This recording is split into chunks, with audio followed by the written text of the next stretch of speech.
the only real hurdle to doing that is Canada. That's it. Right. That's the one thing you're just like, okay, Right.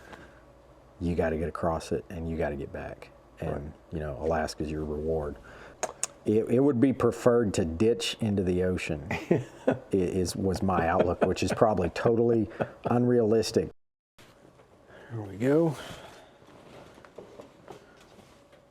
Let's see if I can keep from knocking that over. We got to get us some extension cords around here someday. Okay. Who doesn't like to talk about what they're passionate about and why they do what they do? So, should be fun. So what was it like for you? What did you think when, what were your expectations or your thoughts like? When you've never done something before, and my task was primarily to be behind the camera and help out and not be, a drag. You're on the steep part of the learning curve. And I think, my camera work showed that. I think it improved in our second trip to Alaska. So I was probably a little apprehensive, but not worried about safety. And part of that is probably not knowing what I don't know. Yeah. You knew you had to go over Canadian airspace and turn authority over to a government. Yeah. I'm very task oriented, and so to me, I just had to focus on what I could do and try to do that well. But man, exciting. Yeah. I mean, I'd been to Alaska one other time, but nothing like flying in a two-seater plane, trying to find salmon and trout. So yeah, without filming, it would have been a cakewalk. I mean, that's right. You hear a lot about how hard that is, but man, that's Exactly. quite the burden. It is, and you've watched enough outdoor hunting channels to, when a guy takes it on self, not only self-guided, which we obviously were, but self-filming. Oh, it's brutal. You can tell it takes a lot of the joy out of it. So fun to do it as a two-person team. And, it was fun for me to watch you and seeing. What was it like for you? What kind of preparation and things had you put into that trip? Really, the hardest part was, number one, is just getting in all the stigmas of flying over Canada. Right. Basically, everything that I happened to read was wrong, between wrong and bad information. At best, it was not accurate. And so I suspected that, and a lot of times when you've never done something before, you can read something and be like, that's just not the way physics work, or that's not the way laws work. Something's off about that, and then and I have no clue what people's agenda would be, or their personal experience, but there was just a lot of bad information. I mean, basically flying over Canada, like years ago, in a way, it felt very surreal to me, only because, part of me was like, well, duh, I mean, this should be a piece of cake. I mean, this is what it's built for. But years ago, when my friend Kelly was like, theoretically, you could do this. And look, you can build your own airplane, and you can make so many improvements. Well, I remember one time thinking, this is years ago, I could build like a kit fox or something, and then you could, and then wish you hadn't modify it and fly it, to Alaska. And I remember doing just gobs of research on what it would take to get a kit fox to where you could get it across Canada. Right. Because I had this weird idea, I think a lot of people, you get these these dreams, and then all the professionals come in and straighten you out, so to speak, and explain Beat to you you, down. yeah, why you can't really do that. And so, I was looking up and learned a whole bunch, because I dove into it hard. I don't know why, because I thoroughly knew I figured it'd be years before, I'd even have, the time or anything to do something like that. So I had this idea of a guy could theoretically build a plane that would be perfect for the outdoors. I don't care about airports. I just couldn't care less. Right. So you're going to have to meet all these legal requirements, but you could have that thing. You're going to need to charge some batteries. Of course, back then, now it's like really important if you're filming. Good grief. Right. So you're going to need some solar energy, and, Yeah. and you could do that this way. I didn't realize everything that'd be involved with like electromagnetic shielding and stuff like that to pull it off, but Right. And to keep all your interference out. But then, and you could, modify it to where if you had this much fuel, you could get over it safely and handle the headwinds. In reality, there's not real. You can't do it with a Kit Fox. And the more I learned, Right. on paper it would work, but in reality, Right. with what you can encounter, it's very different. So that wouldn't quite work it. But I just had this imagine forget a house. Right. I was single back then, and forget a house. Why wouldn't you just have a several $100,000 airplane? Right. If you're an outdoorsman That's like what me. you care about. I don't want a house. I'll just keep driving my cheap trucks. It works as good or better than all the new ones. Right. And I'll just save up and put all my money in to an airplane that I can, which is somewhat unrealistic, but that I just remember really thinking that. So it was very strange because I realized, especially when we're going over Canada, I'm actually doing this. And it was exactly more or less the way I thought it would be. Right. It is relatively simple, but that all depends on the airplane, and most airplanes I would never, try that in. Right. Fairly, it would be difficult, I suppose, to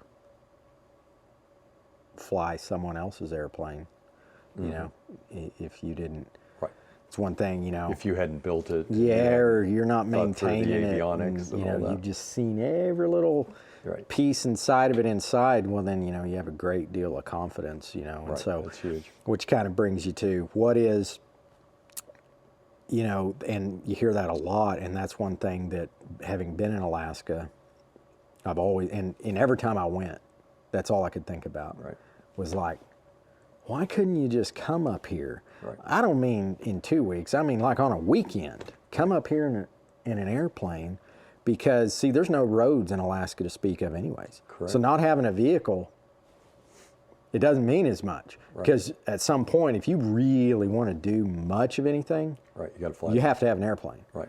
And so it's just like, well, forget the, no point in having a vehicle up here, because you got 3 highways, 1, 2, and 3. Right. And everywhere I want to go, you're either going to walk or get you an airplane. Man, boy, if I had Right. an airplane, but the problem is when you go to the market, there's nothing I would really try that with. Right. It's all a 1957 Super Cub. Right. I'm not going to fly across the ocean in a 1957 Super Cub. Right. Not unless it was, now I realize there's guys up there that build them. Right. I might do that if I'd built it, yeah. But there'd be some changes. No question. That would not be And think about getting that guy Carbureted, to sit in the air-cooled. back seat to look at the back of your head for us, it was only 4 hours. Yeah. Well, there's just not many airplanes that would even have the range. Right. So even Absolutely. We did have the range. It was, Yeah, and I don't want to do the landing in Canada. yeah. So for me, it has to go across Canada, and with a lot of safety factor. No question. Get across Canada with a lot of safety. Yeah, you'd factor. obviously, you weren't taking risk. You had a plan. You had backup and all of that. What was your thought process and all of that? Well, I suppose there's always risk, but Right. for me, it's a lot better than flying commercial. I mean, I've done that several times. You're in control. And yeah, and one time it was pretty bad, and I mean, it's really not any different than, if you're flying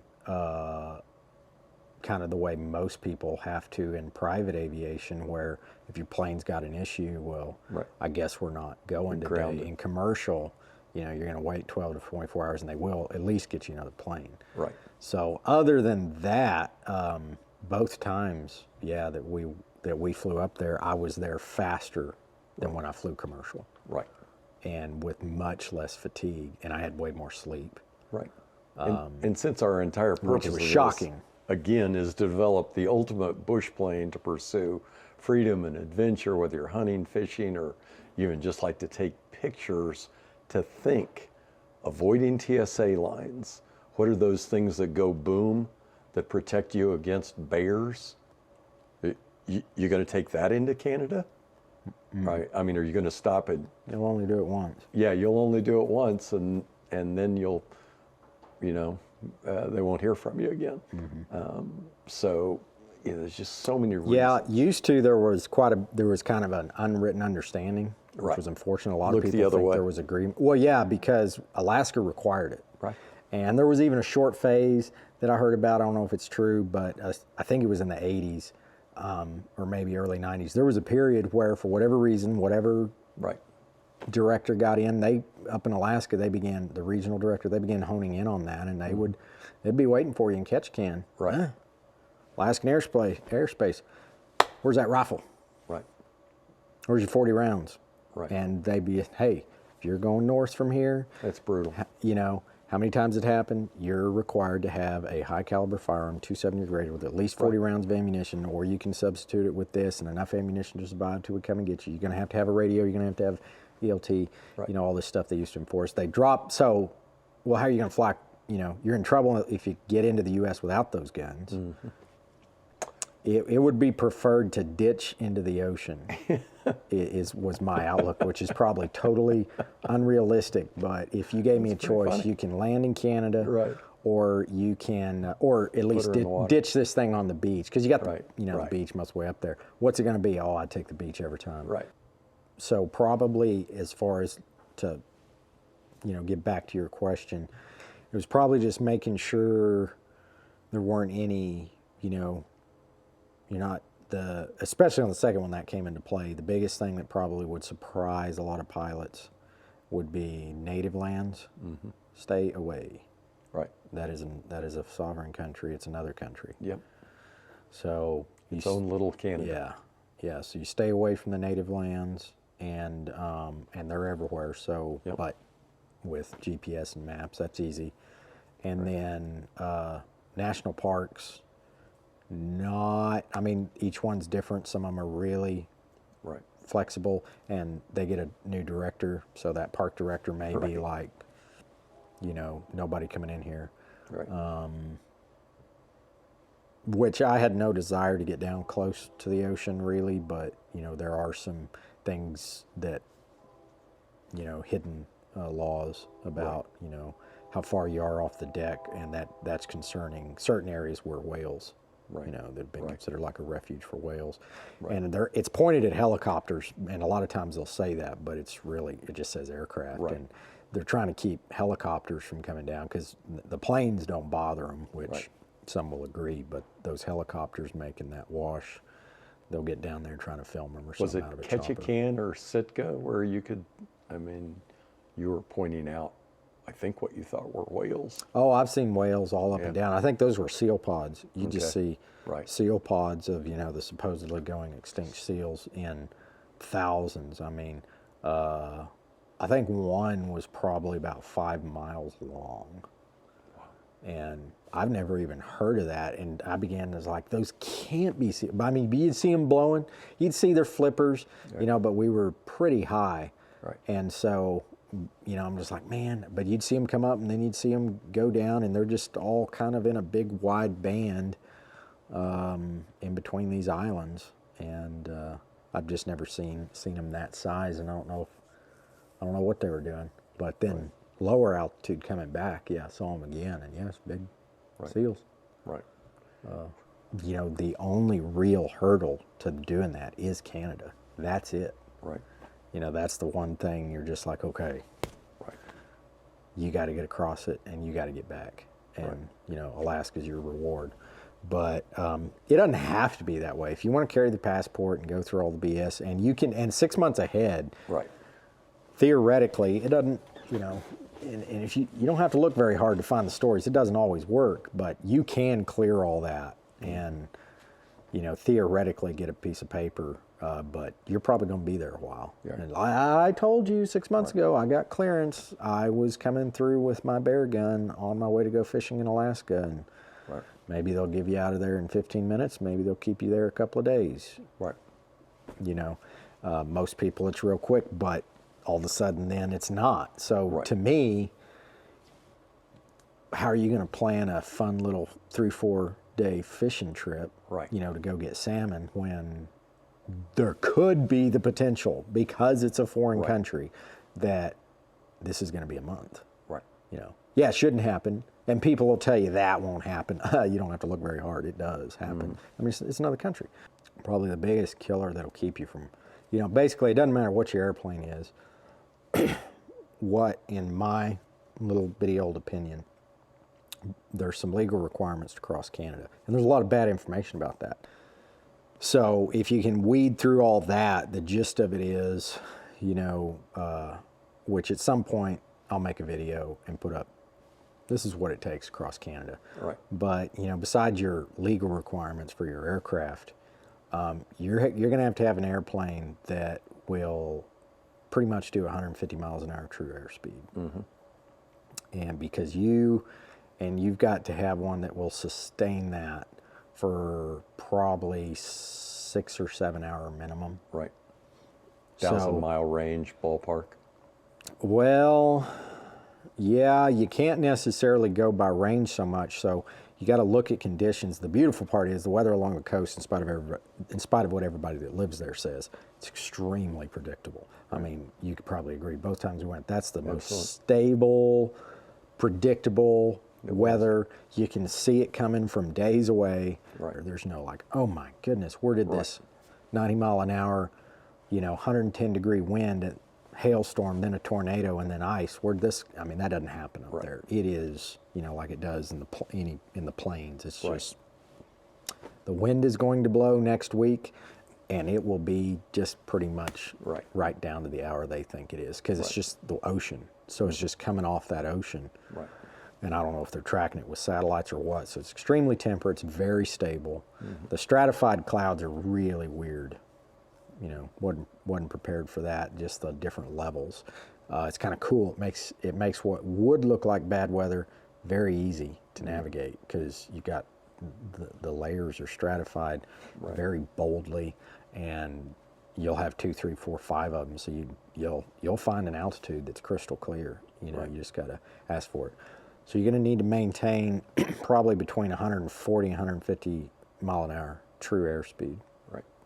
You got to have a plane that'll do that, because you need to average about 120 miles an hour over the ground, because you want to get across it in, you know, 4 hours or so. Right. In that amount of time, nothing that's unpredicted is really going to change. Nothing's really going to move in that you don't see coming. You need to be able to fly. We've never done that trip without being able to fly, having to need about 15,000. Right. I think we came across it one time, and we might not have got above 14. So you're going to have to be able. You're going to need 14,000 feet or more. Probably 15. Oxygen. Yeah. And then you're going to need to do about 120 mile an hour ground speed, but you go by true airspeed, because, you know, a 30 mile an hour headwind could come up. And what if it just doesn't quit? Which we had that one time. Right. So, you know, if you can do 120 miles an hour with a headwind, you know, you're going to get across it in a reasonable amount of time. And, you know, when we went up there the second time, we blew way over Ketchikan. We could have gone all the way to Juneau. And when we landed in Petersburg, we had an hour and 15 of fuel. Right. And which is about legal, more or less probably where you'd want to quit. You know, if you can do 15,000 feet, you need to be able to do about 150 miles an hour, which is not fast. Right. But there's some planes that won't do that, you know, over, Right. you know, 6 or 7 hours. What about the innovation that you incorporated as you built this plane, which enabled you to, a day after sleeping in the panhandle of Texas, you're fishing for trout and salmon in Alaska? Well, it's really just bringing a lot of stuff together that's already out there. Right.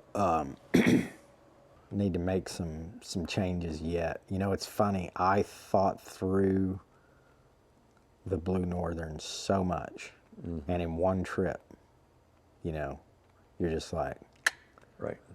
that Had needs thoughts of the that needs second to, iteration. That needs to change. Yeah. We're going to change that. Right. Because it'd be really handy if you could just Right. X, Y, Z. Right. And then after the caribou one, I was like, oh man, you know what? Time out. We're going to change that again. Right. Because this would be even handier. Right. You know, like having an engine that you can have diagnostics on, and you can check those diagnostics in mid-flight and see right down to the temperature of each cylinder. That's pretty cool. I mean, understanding your exhaust. Well, I mean, there's a lot of aircraft that have the ability to, you know, do that. It's mainly, you know, the ability to change it. Right. So like if you were getting a, Yeah. If it's you know, not where you want a it, clogged you could injector change or it. something where you could actually, Right. you know, Otherwise, you got to drop out of the sky, Enrich land, and- and call the A&P over and say, I don't know Yeah. what the problem is. He says, Yeah. 3 weeks from Thursday, I'll look at it. yeah, yeah. So, It doesn't work. but, you know, just so you can, well, you know what, till I can get down and pull that, you know, spark plug, which, you know, we've never had to do in Alaska, but Right. in theory, you could have done that. So yeah, you could just log in and alter Right. you know, you could handle each cylinder individually, and that's pretty much unheard of in aircraft for sure. Right. In aviation. I mean, yeah. Right. Right. Yeah, the thought of continuous improvement, you know, first iteration, second iteration, moving towards the ultimate bush plane, which could enable you to reach out Yeah. farther into wilderness, farther for fishing, hunting, and somebody might want to use it for photography. That's what's really exciting about this. And realize, well, if you got a problem, okay, what do we need to fix it? Can it be fixed, you know, with these components, or do we need to be thinking ahead of what's another technology and component that might work? Yeah, there's, of course, after that first trip, you know, I nailed the weight and balance, and Right. that was probably the biggest structural, if you want to call it that, but probably the biggest mechanical changes that I made was just where you could carry a lot of weight, you know, and stay within your CG limits. Right. You know, more than most people would think. Yet the plane it's way under 1,000 pounds, but Right. you can carry a lot more weight, Right. you know. So just moving the CG, you know, Right. yeah, it's really just, you're going to need probably a couple 100 pounds in gear. Yeah. And, you know, I wouldn't want to do it myself. There's few planes that you could probably even make that trip by yourself. So, Right. you know, it'd be nice to have two people. So, Right. But because the plane you built and the innovation you put into it using avionics and things like that enabled you to do that, correct? yeah, I guess more or less, it really wasn't a lot of innovation on this one. It's just putting the right things together. You know, they're already out there. It's just, you just seldom see them come together all in one place. Right. So, yeah, it's nothing really all that innovative. It's really just kind of common sense. As an observer, it appears that you're always looking for continuous improvement, though. In the second trip to Alaska, which we won't probably talk too much about this time, the plane was warmer And the plane was a lot better insulated. The heater was working better and things like that since we were later in the year. And maybe we flew a little more higher getting there. I don't know. It just was a lot more comfortable. Yeah. Yeah, the insulation was probably the best, thing that I got right the first time, but we needed more heat. But yeah, it's hard to imagine making that trip without that'd be miserable. But I mean, it felt like, especially this the second time, it felt like, it was like an Alaskan cruise. I was surprised at when, it just didn't wear you out. Right. Oh, yeah. And it was just a very strange feeling. It's like, wow, what's that over there? And then quick reference to the map to make sure there's no legal issues, and well, let's go over there and see, how many times you get to get that close to a glacier, as the Bering Glacier, which is probably the biggest one. It was plenty big to me as we were looking at going by it. Yeah, Wow. that's the biggest one. And so, some of them you can't fly, but that's pretty simple. And Well, as in the one category, it's you built an airplane using appropriate components to enable us to make a trip that a lot of people like to make, but most people don't use bush planes for that purpose.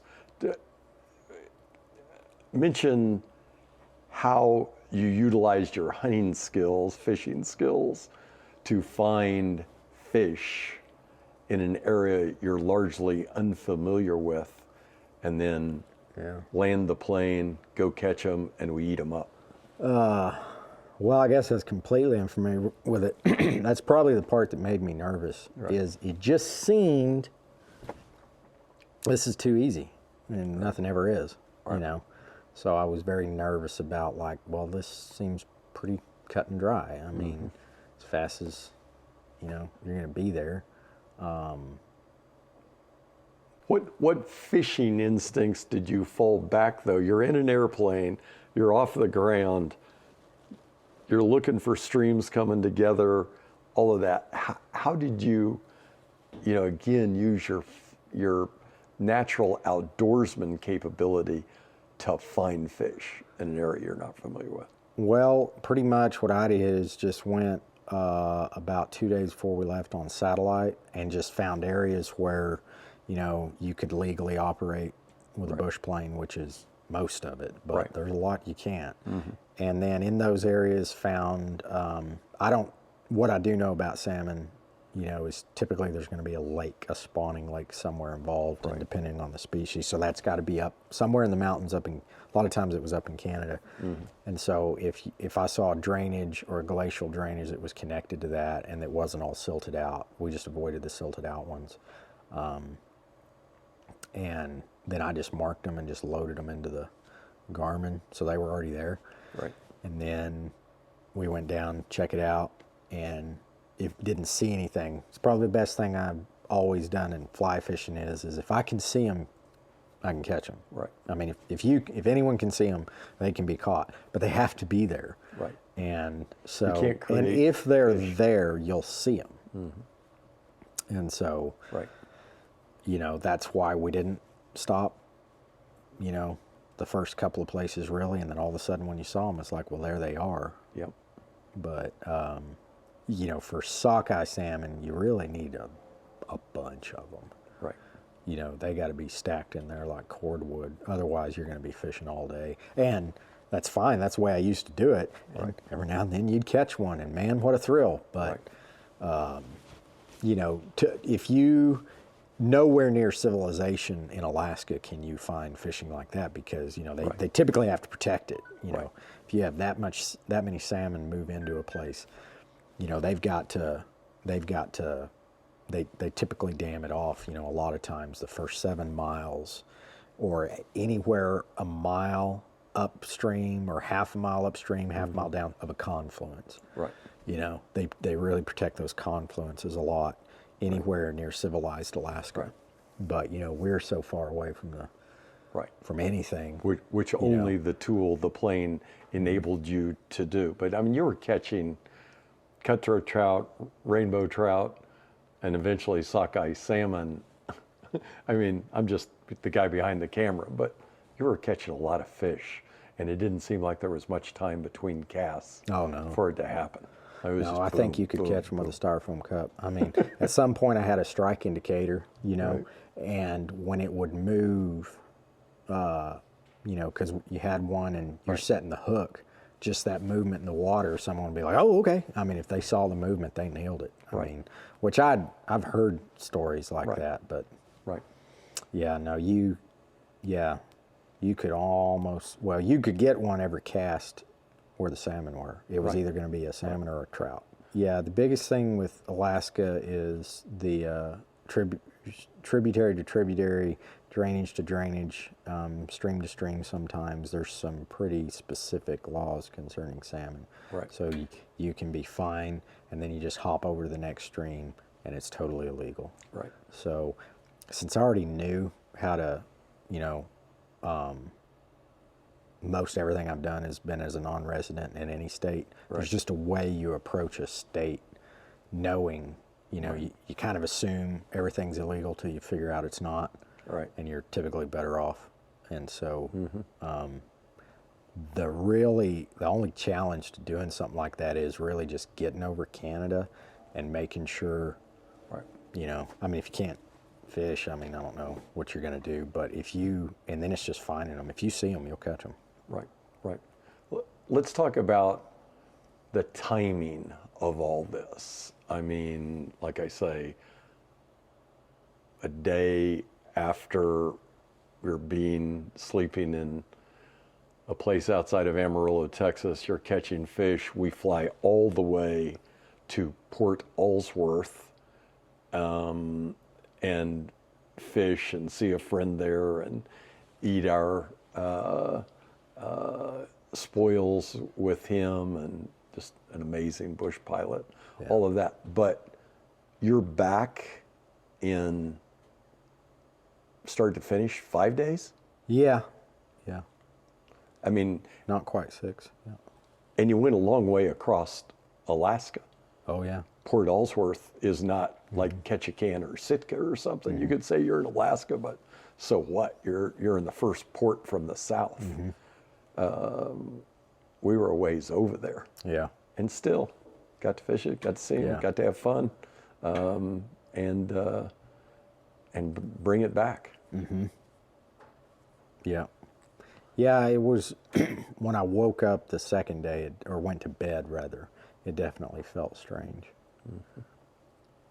Because all of a sudden you got brown bears all around you, and it's just like yesterday morning I was in Amarillo, and now you're trying to decide how you're going to defend yourself, you know, and you run through all the, well, if he does this, I guess I'll do this. If he does this, I guess I'll do that. Right. You know. Yeah, no, that definitely crossed my mind when we went through those alders, and there was just a hole big enough that you knew had been made by a bear. Yeah, they're everywhere. It makes you think, okay, what am I going to do about this? Yeah, you know, of course, when you're hunting them, they're just absolutely terrified of you. Right, of course. But, Right. you know, I don't, most of the time, they just run and in stark terror. They're probably a lot bolder during the salmon season. I've been chased off a fishing spot more than once. Right, they're hungry. And they'll just sit back there and you know, of course now they're having to put warning signs up. They're not stupid. They see the fishing pole come out, they'll leave the river and they'll be like, oh, and they'll walk right up in the trees and they'll sit down behind it like they're hidden or something, and you can't see them. They just sit there and watch. Right. As soon as you catch one, here they come. They're like, well, I'm going to let him catch them.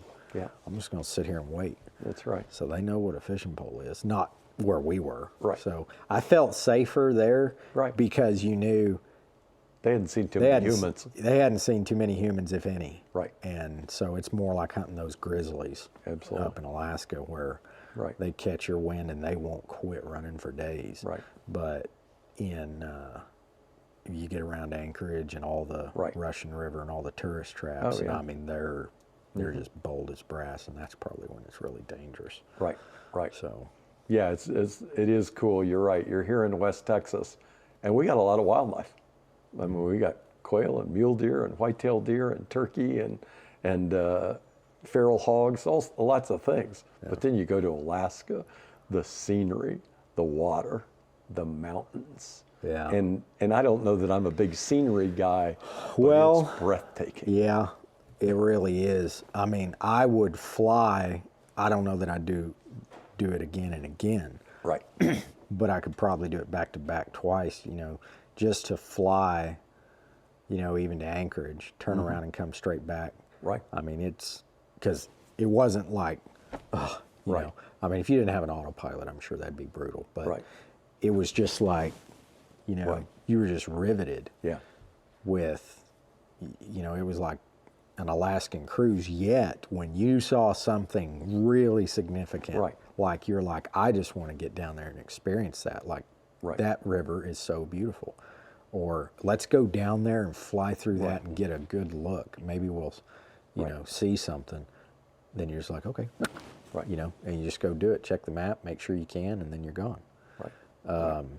That was weird because for me, I had always imagined doing that. Right. And, the old pilots of old, when Pipers and stuff first came out, that's what they used to do. And I was just like, boy, if I had, a plane like that. And, but then when you look into it, if you're going to try and cover 500 miles, you need 1,000 miles of range. You can't, you got to have, safety, and you got to think about, well, you get this far down and, you have to shut off your right side fuel or stuff like that. So you got to have a lot of layer, you got to move pretty quick, and then you got to take a lot more gear than you might think, Right. Yeah, we'll second trip, I think we had 230, and so we were right too gross, and there's not a lot of planes that'll carry 230 pounds of gear, 2 guys, and cross. There's 4-seaters that won't do that. Right. It was very strange to me because the whole time it was just like, well, this is exactly the way I imagined it. This is really, really strange. This is exactly how I imagined it. And that blue ice going over that glacier, there's not a lot of people that have seen that in Never a up that 2-seater. close. Like you could smell it. You could smell it. You really, that's a good way to put it. You could feel it because you're thinking, how long, no wonder it take them to create that blue ice. I mean, wow, that's pretty cool. One time when I was in a vehicle, I felt like I was like way up into Alaska. And, went up north of Fairbanks one time. And you begin to see the signs of the Arctic, you know. And the mountains are just different. I don't know how they are, but you saw them. Highway or something? No, never made it that far. Yeah. And, you can see what it's like. And by then I realized, well, it would have to be, probably an experimental or something, to where you could it'd have to be pretty state of the art, because you're not gonna get it back. You're gonna have to put it on a crate or a barge and get it up here, or hopscotch it. And I mean, what's the point? Take you a week. Yeah, I think like that one guy we met in Washington, it took him a week to get his Cessna, 182 from Washington to to Anchorage, or 4 days or whatever. Well, No, it was a bunch. Screw that. I mean, I might do it once to say I'd done it, but just at will, hey, let's go to Alaska for the weekend and catch some fish and see some incredible scenery. And that's a short enough window now that you can look out at the weather and be, we probably shouldn't go this week. When you can pack it into a short time frame like that. So that's why when we got back, I was saying that I was just like, I think you could do a caribou hunt out of one of these things. 2 guys could, and I just fail to see how that would be a problem at all. And it should be you know, you could get a world class, you know, I mean, what that kind of remoteness and that kind of class of trophy caribou, you know, which we didn't necessarily shoot. But I mean, if we'd really applied ourselves, I suppose if that was our goal, then we probably could. Not trophy hunters, but he's a fine caribou, taken 3 months later. Yeah. So, you know, if that trip for a hunter and an observer, I don't know what that would have cost, but it'd have been pretty hefty. And so just never would have thought you could hunt like that. Right. There that I'd get to, you know, like that. And it was just very difficult almost every day for the first few days. It was just like, boy, this almost doesn't feel like I shouldn't be able to do this this soon. Like there should be some stress of impediments of getting, you know, finally getting there and getting all your baggage there, and it's you know, you're just totally worn out. And then from that thing, when you get back, you're just like, man, that was pretty fun. That was pretty cool. No question. There was no like, okay, when I'll recover for a couple of days. And almost every trip I've gone to Alaska, it's because of the commercial airlines. Absolutely. TSA lines and all that process. You are worn smooth out. Absolutely. And yeah, and I think being on oxygen probably helps too. You're just on oxygen the whole time. Yeah, so you're refreshed. You just feel really, you know, pretty juiced. So, you know, it's kind of pretty willy-nilly, but that's why, you know, I came to you and I was like, hey, man. You want to do a caribou hunt? Yeah, all in. I mean, because you could see that. And I think a whole lot of things were doable. Oh yeah. I want to go back for like just birds and berries. Yeah. Sometime. Yeah, I agree. Yeah, ptarmigan and fun stuff like that. You could eat good. And, and let's face it, not a lot of bush planes have been flown from Texas to Alaska, probably, and used for fishing or hunting. Well, not by the breed of pilots we have down here necessarily. I mean, that was extremely common until Canada kind of began going sideways. I mean, honestly, it was. Back in the 60s and 70s and 80s, that was like a... There were people flying that constantly. But, you know, it was like Route 66, and you just land, pick an island with an airport and land on it and refuel and get yourself some Canadian coffee and trinkets and stuff like that. And now it's just like, you better hope you don't have to, because you just don't know. Because then one day, somebody gets a wild hair and it's like, you know what, go seize that airplane. And that ain't America. If you'll just stay here in the Pokey, for some nights, you know, we'll kind of sort this out. Yeah, we'll sort this out. Yeah, we went through your baggage and we're missing one. We think we put it on an RV. You know, and so you're like, so are they stealing from me? You know, I mean, you just don't know. I mean, it's just the bad part and you of have no going in and out of any country. You know, I mean, there's no attorney going to show up who's going to defend you because you're not in your nation. Not going to happen. And so that is something that's changed. You know, no question. There's a great deal of animosity towards Americans from Canada. And that's been growing for the last 10 to 20 years. And, it's and as they always say, I mean, it's not the guys out west that want to be left alone and hunt, I would guess, in general. It's the Torontos, it's not the people. It's the Montreal. Well, yeah, it's just, it's not the people. And as far as, you know, air traffic is concerned, you know, they're great. It's just customs. You know. Well, it'll be fascinating to see. I mean, obviously there's some big changes going on in terms of power and control, and the impact that it ends up happening on Canada, Australia, New Zealand, and places like that. I mean, I was in New Zealand and Australia, you know, 20, 25 years ago.